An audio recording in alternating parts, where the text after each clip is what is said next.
Yeah, the best moment was certainly this enlargement, 1st of May 2004. I was very happy, and this was very special. And the 10 countries at that time and now 13 more, this was really very special for me.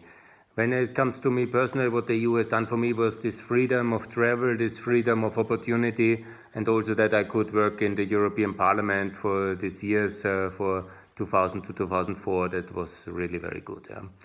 And what was the worst moment? Yeah, I think this is the most important. It was certainly the 26th of February in the year 2014. And I think it was the turning point for Europe in many aspects. When the Russian Federation, Putin, they have attacked Crimea, and they have annexed it later in the coming months after that.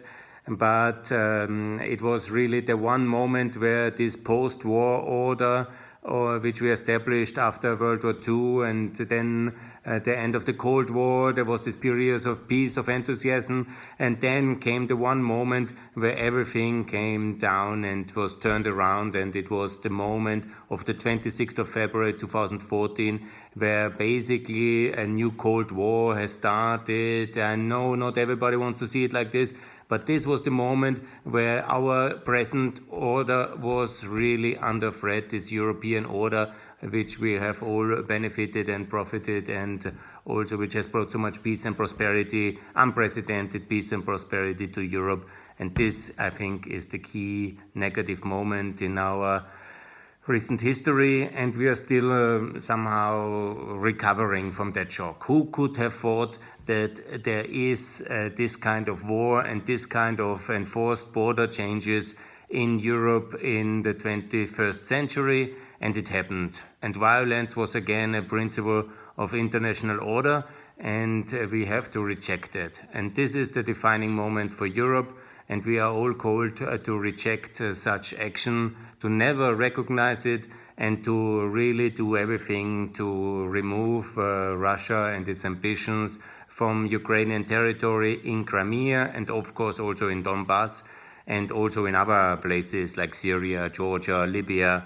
This is totally unacceptable, and this cannot be tolerated.